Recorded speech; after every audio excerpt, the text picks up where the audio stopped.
All right, Holly, here's your moment in the sun. We're going to show them how you can walk on a leash. We're on a quiet street here. I brought her to a quiet street. We walked up a hill and down a hill.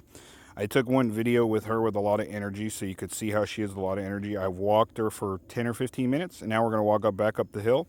I tend to walk her, or I walk my dogs typically on my right side, but Holly has a tendency to always want to be on the side where there's grass. So if you're in the street, she'll want to be closer to the side of the road, which is totally fine. So for her, I do make, if I'm walking her one-on-one, I do make accommodations where I'll move my leash to the left or the right depending on the road.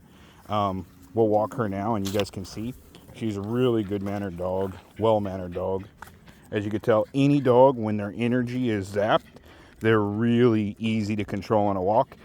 If you ever have problems with the dog walking, the key is, again, just shortening up the leash length and increasing your speed, and then that will focus them on where they need to be.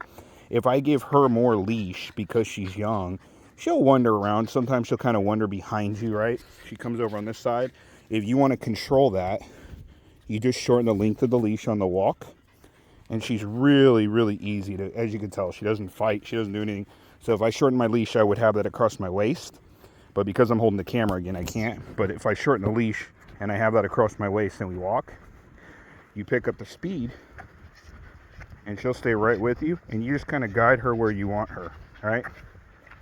For her, every time she's been walked in the past, the majority of the times we're walking 2 or 3 dogs because we have 7. So when we're walking 2 or 3, she doesn't get that one-on-one discipline, right? I hate to say it that way, but that's really what it is. She's just following the lead of the other dogs. And when we walk, we pick up the pace because I have 2 or 3 dogs that I want to essentially, where are you? There you are, Holly. I have 1 or 2 or 3 dogs that we want to get exercise and get there and back because we have 7. So a lot of times we're just moving and she's following the pack.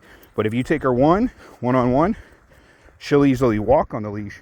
You're just going to have to probably do some training with her to get her behavior exactly as you want. But I just wanted you to see she's not really scared of anything. She'll move.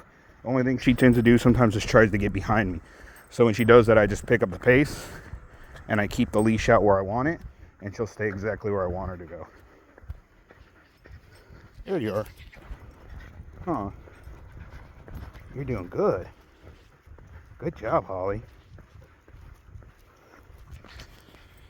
All right, and you can see this is the street that we're walking, so it's a relatively quiet street down here. Again, I have the leash out here because normally I'd have that across my waist.